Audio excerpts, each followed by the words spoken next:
and welcome. My name is Gene Homel. I'm an historian and a member of the board of the Lithuanian community of British Columbia. And I'd like to welcome you to the annual National Memorial Day for the Genocide of Lithuanian Jews. This Memorial Day was established in 1994 by the Parliament and government of Lithuania to commemorate the Jewish victims of the Holocaust during World War II. It is held every year around September 23rd, which marks the date of the liquidation of the Jewish ghetto in Vilnius, now, of course, the capital of Lithuania. Today, the Lithuanian community of BC presents its third annual commemoration of this somber event. This is a day to honor the dead, but it's also a day to remember their lives, their accomplishments, and to pay tribute to all that they did during their lives.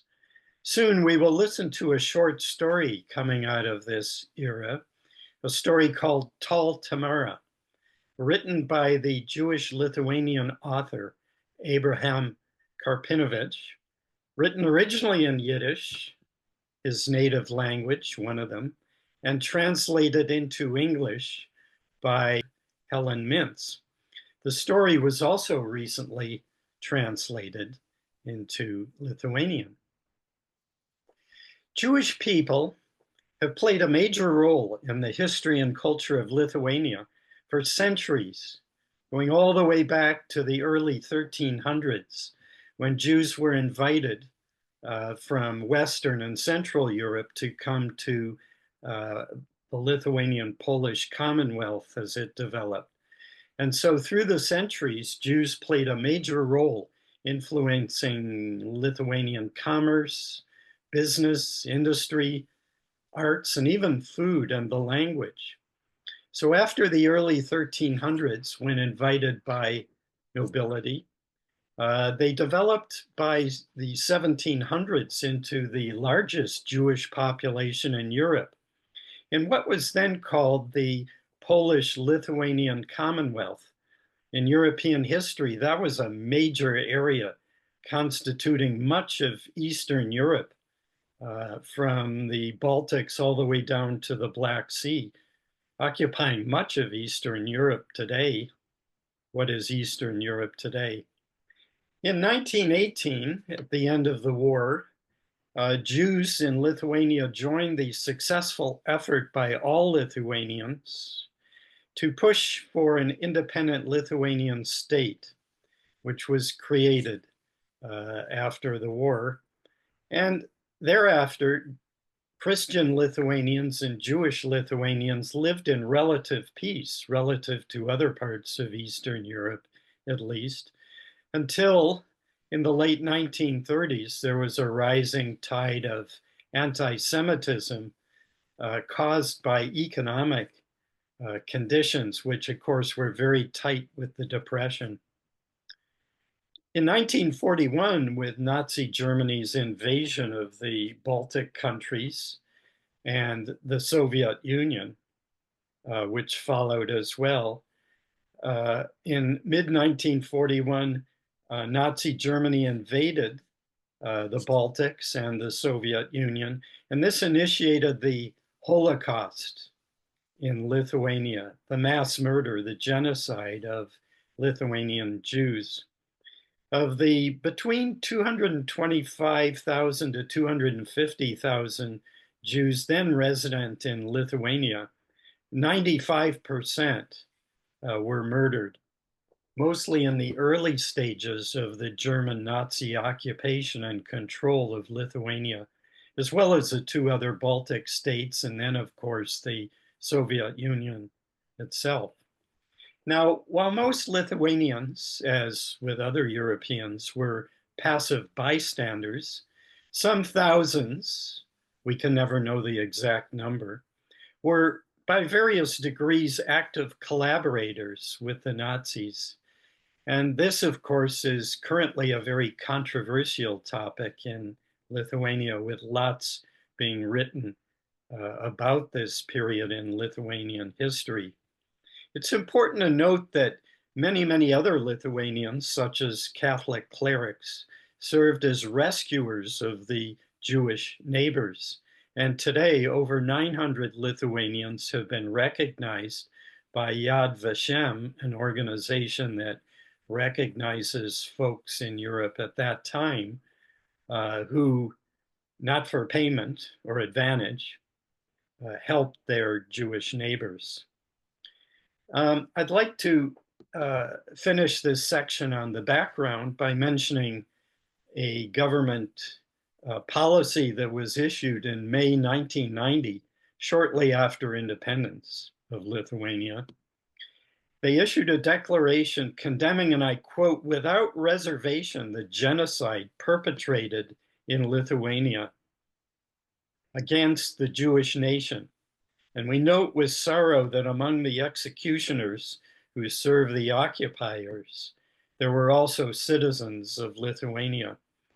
This declaration stated there would be no toleration in Lithuania, newly independent, for any expressions of anti-Semitism, and that all bodies of government and citizens, and I quote, should create the most favorable conditions for the Jews of Lithuania, a community that today numbers somewhere around 4,000 to 4,500. Now, this is the context for the abridged version of Yiddish writers Abraham Karpinowitz's story, Tamara de Hoike, translated by Helen Mintz as Tall Tamara, and published in 2016 in a collection of short stories, Syracuse University Press.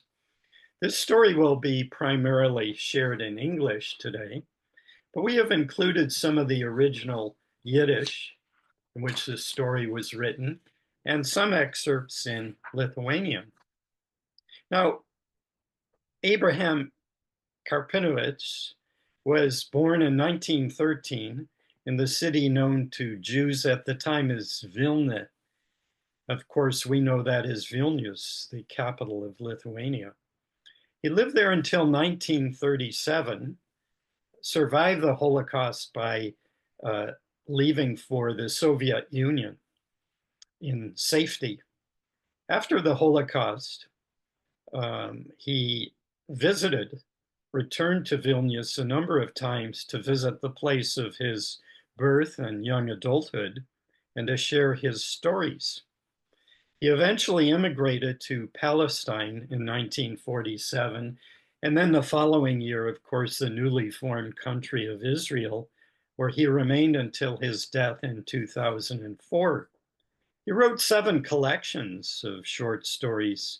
5 of them were about the nature of Jewish life in Vilnius before the Holocaust, in what we could say was the interwar period of the 1930s. Primarily. That was a major theme of his literary output in those stories.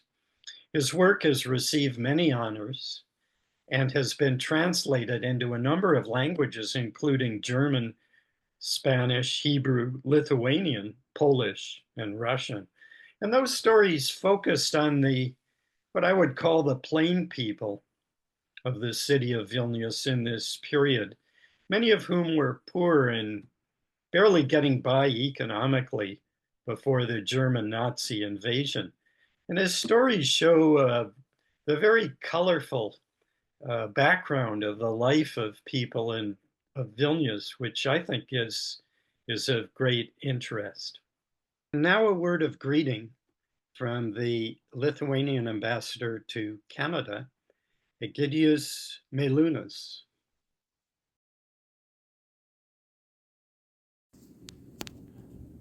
Dear friends, Jews and Lithuanians lived together in Lithuania for centuries. Before World War II, Lithuania was home to a thriving Jewish community of around 250,000 people. Our capital, Vilnius, was even called the Jerusalem of the North. However, following the Nazi occupation in 1941, The vast majority of Lithuanian Jews were murdered in mass executions, often with the collaboration of local auxiliaries.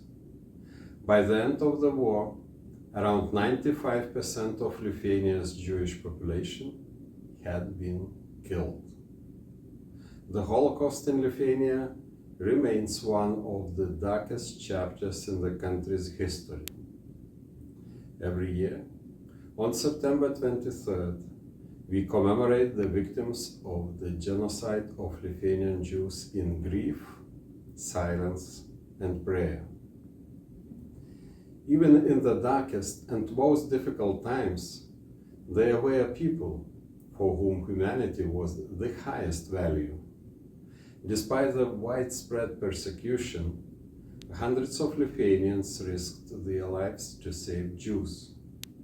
These individuals, recognized as righteous among the nations by Yad Vashem, demonstrated extraordinary courage. People like Ona Šimaitė, a librarian who smuggled Jewish children out of the Vilnius ghetto, and the priest Alfonsas Lipniūnas, who helped shelter Jews, exemplify acts of humanity amid brutality. Many others also played a crucial role.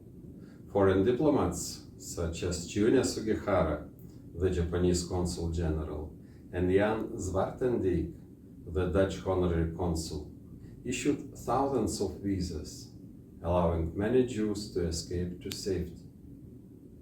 Every year, on March 15th, we commemorate the rescues of Lithuanian Jews. The Holocaust serves as a reminder of the dangers of hatred, intolerance, and indifference. This is why Holocaust education is crucial. Teaching about these very tragic events helps to preserve the memory of the victims, recognize the bravery of the rescuers, and prevent similar atrocities in the future. I sincerely thank the Lithuanian community of British Columbia for organizing this important and very timely event. I also express my gratitude to all those who work tirelessly to educate people and promote humanity. Thank you, Ambassador, for your kind message.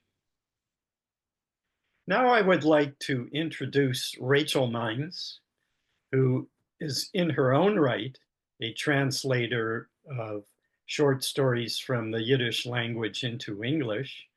She has 2 volumes out also with the Syracuse University Press, and a 3rd one, I understand, on the way.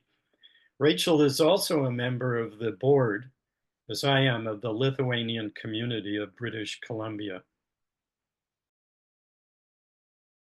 So, as Jean has already mentioned, we're going to be reading from the story told Tamara by Abraham Karpinowitz. But before we do that, I just want to say a little bit about the story itself, just to give a little bit of context.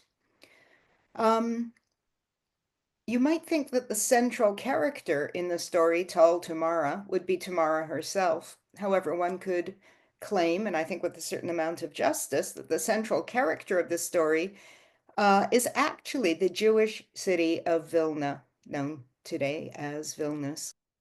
Karpinowitz lovingly and painstakingly documents the Jewish geography of the city, giving the reader the Jewish place names of its streets and alleyways, for example, Yatkever Street, meaning Butcher Street, Zavalna Street, and Ramailas Courtyard. The human characters at the center of Karpinowitz's stories are not the individuals traditionally associated with Jewish Vilna's esteemed intellectual and cultural legacy. Examples of Vilna's more famous Jews include the Torah scholar and community leader, the Vilna Gaon, and Max Weinreich, the founder of YIVO, the Institute for Jewish Research.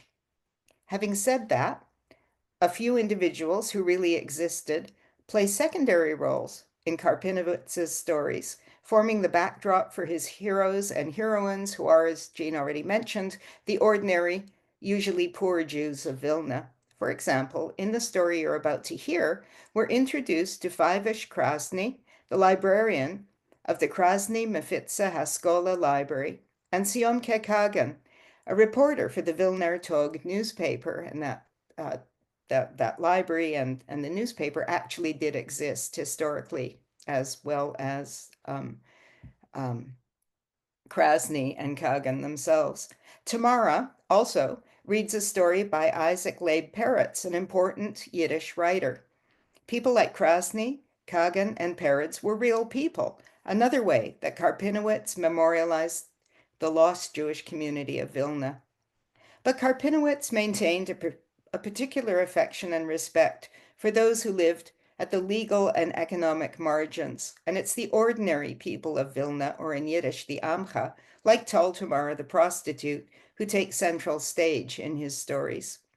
With a twinkle in his eye, Karpinowitz shows the reader how deeply embedded these people's lives were in Judaism.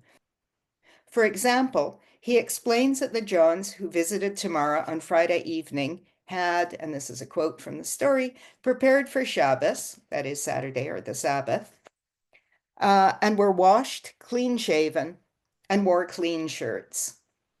And of course, there is the prostitute Tal Tamara. While uneducated in Jewish religion, or any religion, she reads books by secular Jewish writers who take up important questions of Jewish religion and spirituality in their popular novels and stories.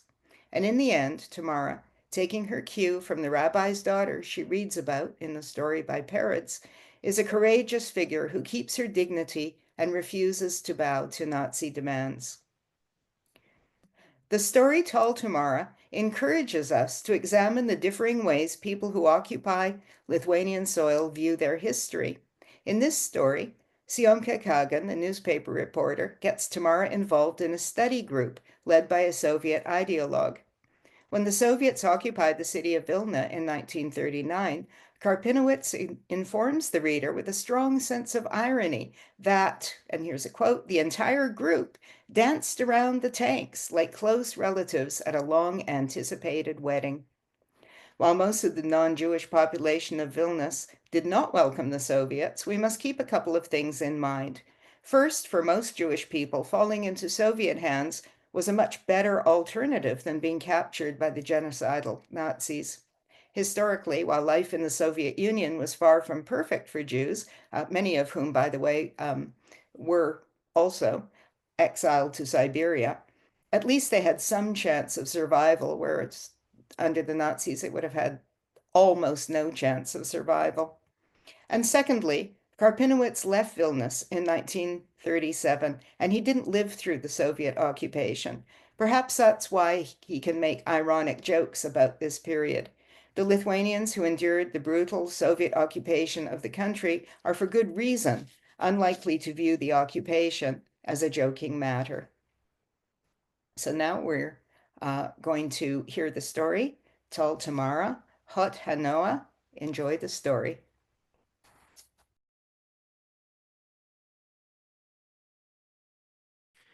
Tamara die Heuche. Die Zores haben sich angehäuben bei Berten die Luchte. Sie hat gehad a Heisel auf Jatkevergas. Sie ist gewähn an eingeführt Ort. Das Geschäft ist gewähn Mekane zu sein. Dort ist gewähn tomidvoll, zu lieb Tamaren. Vilner Bechorim haben sich geklebt zu ihr.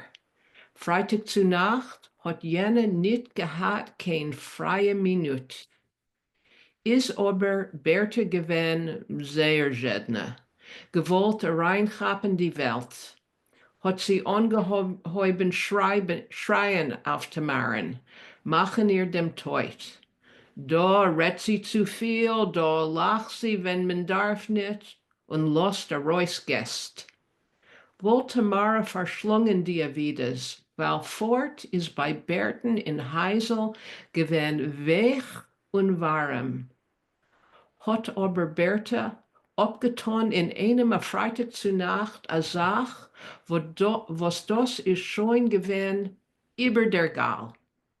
A so viel, als Tamara hat übergewahrt dem Schabbos und gleich auf morgen genommen ihr Kufferl, eingepackt die Porkleidlich mit allen Vorsetzungen von der Roman Regina die Spionke, was sie fleckt kaufen jeden Freitag und weg von Berten. Tamara ilgšė. Vargai prasidėjo pas Bertą Angą. Ji turėjo viešnamį Mėsininkų gatvėje. Tai buvo žinoma vieta. Sekėsi pavydėtinai. Ten visada būdavo pilna dėl Tamaros. Vilniaus vaikinai prie jos lipte lipo. Penktadienio vakarais ji laisvos minutės neturėdavo. Berta buvo didelė šikštuolė, ji norėjo pasigriebti savo visą pasaulį ir pradėjo jį apriekti Tamarą, paversdama jos gyvenimą pragaru. Tai kalbanti pernelyg daug, tai nusijuokianti netinkamu momentu ir nekreipinti dėmesio į klientus. Gal Tamara būtų nurijusi skriaudas, nes vis dėlto Bertos viešnamyje buvo gera ir šilta, bet vieną penktadienio vakarą Bertos rėkimo jau buvo per daug. Tiek per daug, kad Tamara pralaukė šeštadienį ir ankstų sekmadienio rytą pasiėmė savo lagaminėlį, susidėjo porą suknelių su visais romano Šnipė Regina tęsiniais, kuriuos pirkdavo kiekvieną penktadienį, ir paliko Bertą. The trouble began at Stovepipe Berta's. Berta had a brothel on Yatkover Street. It was a well-established spot, a business truly to envy. Because of Tamara, the place was always packed. Vilna guys couldn't get enough of her. On Friday evenings, Tamara didn't have a free moment. But Berta was greedy. She wanted to grab a hold of the entire world. She started screaming at Tamara, turning her days into a living hell. First, she accused Tamara of talking too much and then of laughing when she shouldn't and ignoring customers. Tamara would have swallowed these insults because, after all, Berta's brothel was warm and cozy. But one Friday evening, Berta did something that was too much to bear. So Tamara waited until after Shabbos, and the next morning, first thing, she took her little trunk, packed her few dresses and all the installments of the novel Regina the Spy that she bought every Friday, and left Berta's. The other girls in the trade told Tamara not to leave. After all, they'd all swallowed plenty of insults from the madams. Ta, for vos take is Tamara weg von Berten. Die Sach is gewen azoi. Taigi, kodėl Tamara paliko Bertą?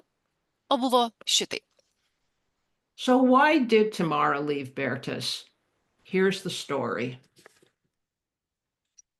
Every Friday evening, all of Tamara's regular suitors came to see her. There was Itzik the Hare, One-Eared Zorcha, Sender the Stutterer from Yiddish Street, Mendel the Fireman, and plenty of others. They all sat on a bench in the foyer waiting their turn. They'd prepared for Shabbos and were washed, clean-shaven, and wore clean shirts. Herschela the porter, a dwarf whose feet didn't reach the floor, stood out from the others. Tamara caressed him differently than the others. He didn't grab her like she was the Kugelis in the Cholent, or insult her with vulgar language. He had beautiful manners and even brought her a little bag of candy every so often. Women tore each other to pieces over men like Herschela. With his virility, he really needed to stay the entire night, but he could barely afford one turn. Afterwards, he lay with Tamara, his short legs stretched out to her ankles, and asked, "Tamarinke, let me lie next to you for another moment. I want to feel like a married man." Tamara didn't say a word. She took advantage of Herschela's fantasy to catch her breath with a glass of cold tea she'd prepared earlier, but not had time all evening to drink. Meanwhile, Berta noticed several guys get up from the bench, preparing to leave. She heard Sender the Stutterer suggest they pay a visit to Four-Eyed Esther's brothel on Zavalna Street, next to the lumber market. Sender stuttered, "Why should we sit here like hens on our eggs?" And so, while Herschela was lying next to Tamara, luxuriating in the moment, Stovepipe Berta began banging her fist on Tamara's cubicle door and screaming, "Herschela, may you burn you know where? Guys like you shouldn't come Friday night. Come during the week. You're ruining my business." Tamara dragged her little trunk to her friend Black Lake's rented room on Skaplerna Street, behind the train station. As she made her way to Lake's, Tamara's entire being raged against Berta. That woman has completely forgotten that a girl from the trade is also a person with a heart and with feelings, just like they sing in the Yiddish theater. I'm not just putting holes in matzah where the oven's burning hot and you have to shove the merchandise in as quickly as possible. And who did that gangster Berta pick on? On little Herschela, the loneliest guy in Vilna. He doesn't have a single soul to cuddle him. Tamara metė savo amatą. Ji gyveno pas Leiką, kuri buvo išsinuomojusi butą Škaplierių gatvėje, tolokai nuo miesto. Leika gyveno iš to, kad atsivesdavo pas save atsitiktinių svečių, pagyvenusių žydų iš svetur. Tad galėjo paremti draugės sriubos lėkštę ir stiklinę arbatos. So Tamara left the profession and lived with Leika on Skaplerna, not far from the center of the city. Leika supported herself from the occasional guests she brought home, elderly Jews who weren't from Vilna, and she was able to offer her friend a bowl of soup and a glass of tea. But Tamara felt badly about leaning on Leika, and so she looked for a way to earn a groschen. She went to work in the chicken shed, plucking poultry. There, the women readily accepted her, and before long she brought Black Leika to work.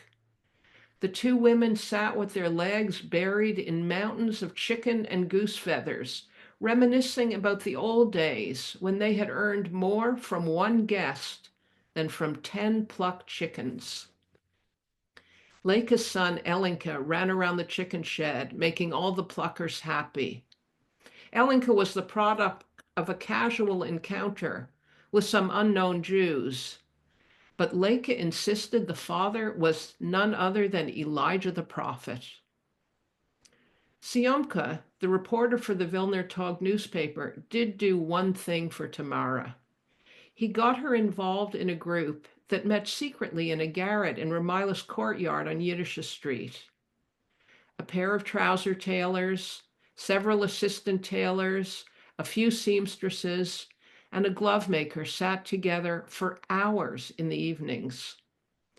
A young man with hungry eyes praised life in the great Soviet Union under the sun of the Stalinist constitution, a life to envy. Everyone in the group knew about Tamara's former life. The skinny young man had presented her as a former slave of the bourgeois order. Tall Tamara plucked chickens, attended the group from time to time, and tried to be happy with her life.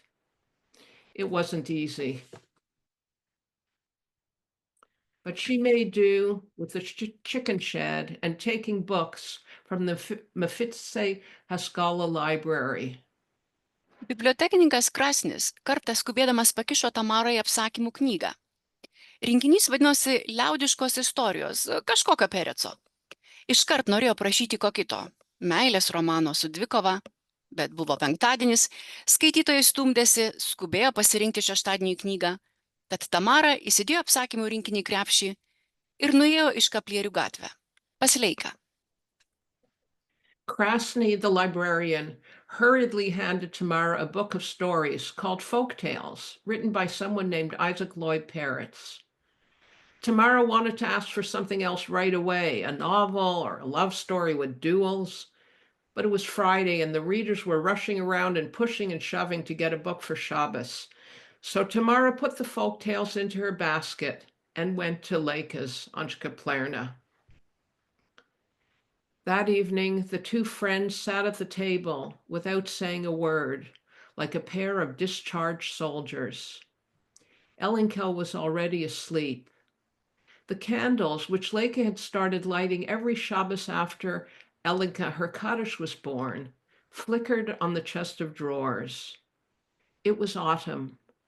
A light rain tapped on the low window, looking out on a small garden in the style of the wooden houses in the neighborhood. Tamara leafed through the folk tales, her full lips frowning uncertainly, while Leica silently collected the challah crumbs from the Shabbos tablecloth. She resented Tamara, who'd been so absorbed in her book, she hadn't said a word all evening. Finally, Leica couldn't stand it any longer. "Tell me what's so interesting," she grumbled. Tamara lifted her chestnut cat's eyes, whose glance had so warmed the blood of Stovepipe Berta's customers. She smiled and said, "These stories are hard to understand. There are a lot of Hebrew words. You have to be a rabbi to figure them out." Leica asked, "So why knock yourself out? On Sunday, you can ask for a book you won't have to kill yourself to read." Tamara thought for a moment, and then she said, "There is one story I did understand. It's very, very well about," Leica prodded her. "So tell me about this, about that, about what?" "It has a deep thought," Tamara said. "What's the thought?" Leica asked. "I have to read it to you." Leica was impatient. "Just tell me what it's about." Tamara cleared her throat and began. "It's a story about 3 gifts. A Jew dies, but he isn't allowed into paradise until he brings 3 gifts to heaven." "What?" Leica asked. "They need gifts in heaven?" Tamara became annoyed. "If you ask stupid questions, you won't get to hear the story. A writer wrote it. Just listen." "What's the problem?" Leica asked. "I can't even ask a question." Tamara dismissed Leica with a wave of her hand and continued. "He brought a pin to heaven as a gift." Leica was afraid to ask why they'd need a pin in heaven, so she kept quiet. And Tamara continued, "The story about the pin really touched me." Tamara closed the book. Here's what happened. The priests condemned a rabbi's daughter to death because she was out on the street when a church procession passed by. Years ago, Jews weren't allowed to be on the streets where Goyim lived. To punish the rabbi's daughter, they tied her braid to the tail of a wild horse, so the beast could drag her through the cobblestone streets. When the priests asked the rabbi's daughter for her last wish, she wanted a pin. She pinned her dress to the flesh of her legs. That way, the dress wouldn't lift up in the wind and people wouldn't see her female parts when the horse charged through the streets. Leica grabbed her head. "To her very flesh?" "Just like you heard it," Tamara said. This didn't sit well with Leica. She was going to her death? Didn't she have other things to worry about? At that point, what difference did it make? Tamara prieštaravo. "Tai čia ir yra esmė. Mirti jį ėjo, bet rabino dukterim liko, o ne ištižo." Leica gūžtelėjo pečiais. Abejonė, ar rabino duktė Pereco apsakyme buvo teisi, iškreipė jos lūpas. Šitaip abi draugės, kurioms nutraukti nuo savęs suknelę svetimų vyrų akivaizdoje buvo kasdieninis dalykas, nuėjo miegoti kiekviena su savo išvada. Tamara disagreed. "That's exactly the point," she said. "She went to her death as a rabbi's daughter, not a shameless woman." Leica shrugged and frowned, unconvinced that the rabbi's daughter in Peretz's story had done the right thing. The 2 friends who regularly removed their clothing for strange men went to bed, each drawing her own conclusion about the story. Tamara stayed in the chicken shed, surrounded by feathers, until the war broke out. The Germans and Russians divided up Poland. on the 19th of September, 1939, on a beautiful morning at the beginning of autumn, tanks with red, five-pointed stars on their steel sides appeared on the streets of Vilna. Tamara shook the down feathers from her apron and ran along with everyone else to see the miracle. The entire group from the garret on Ramaila's courtyard on Yiddish Street danced around the tanks like close relatives at a long-anticipated wedding. But the party didn't last long, in total 6 weeks. And then the Russian tanks, looking like well-fed turtles, snuck out of Vilna in the middle of the night. The Lithuanians governed Vilna for 8 months, until the Soviets decided to return on the 15th of June, 1940.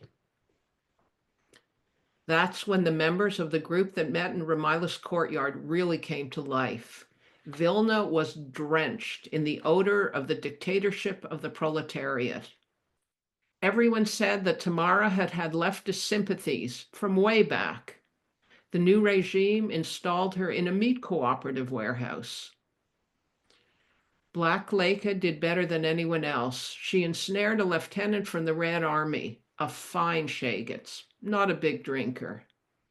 He immediately bought her a white shawl, the type worn by the lieutenant's wives, and even went to live with her on Skaplerna Street. The shawl lay on Leka's locks like snow on a hill of smoldering coals. It was a pleasure to look at her. Tamara was seen with various officers, but nothing stuck.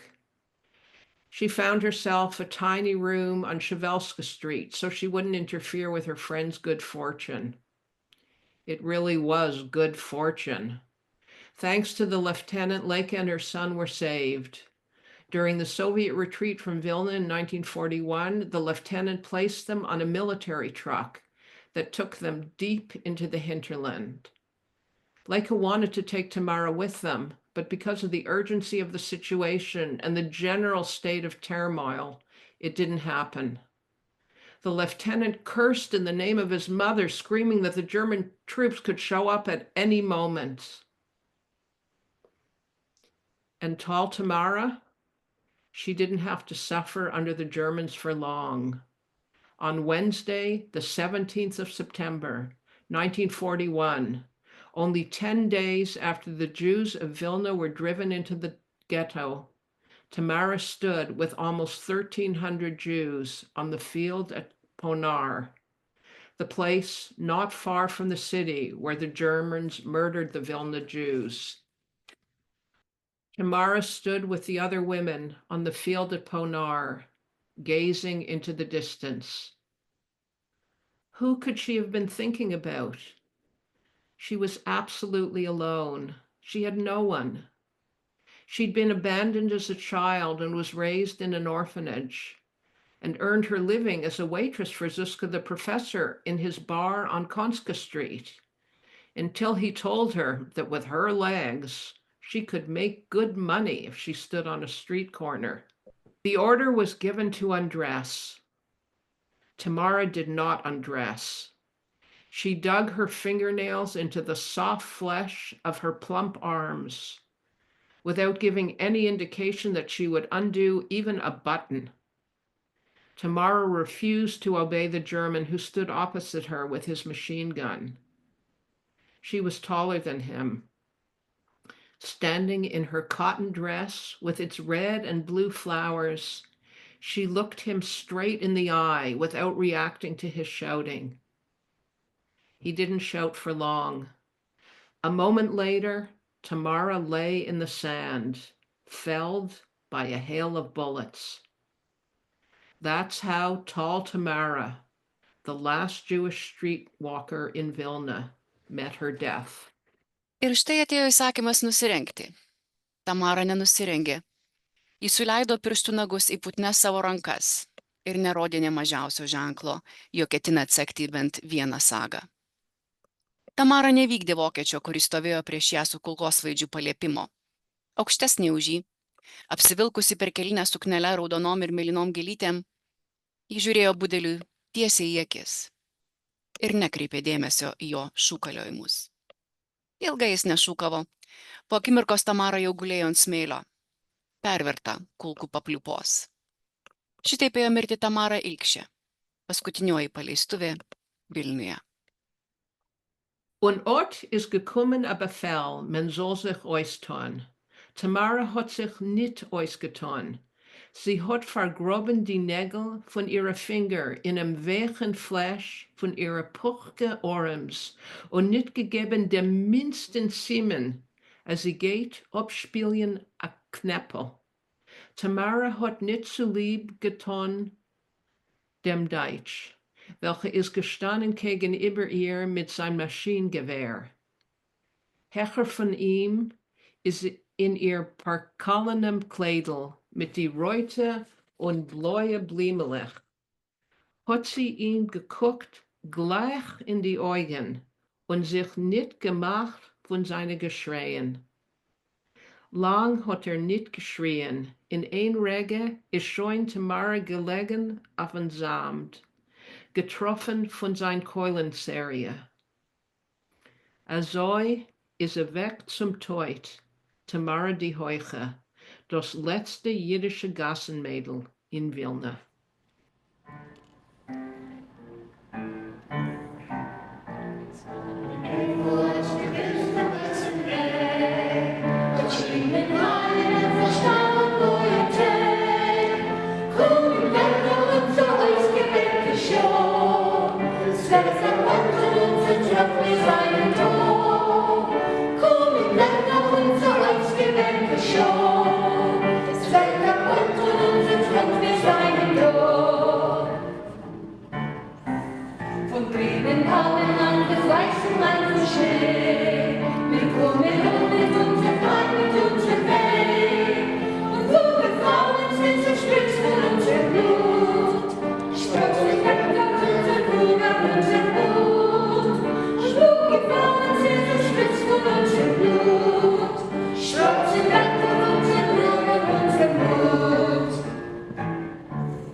We've been listening to the partisan song called Zognit Kein Mol. This was based on a poem by a Jewish occupant of Vilnius during the wartime called Hirsch Glick, who wrote the poem in Yiddish. It was later set to music and became widely distributed, not only throughout Lithuania, but throughout Europe as a kind of hymn of resistance by Jews and others to the occupation and the genocide of the German Nazi forces.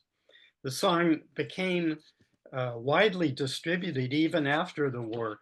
Hirsch Glick himself ended up being deported to nearby Estonia, where he died in 1944. I'd like to wrap up by thanking the readers of Tal Tamara, the short story, Astamat for Lithuanian, Helen Mintz for Yiddish and English, and Rachel Mines for her introduction. I'd like to thank everybody for attending this session. And I'd like to invite you to get to know more about the Lithuanian community of British Columbia. You can find us on Facebook, and better yet, you can find us on the internet, LithuaniansofBC.com. One word, LithuaniansofBC.com. I hope today's presentation has been meaningful to you, and we hope you have a good day. Thank you again. Bye for now.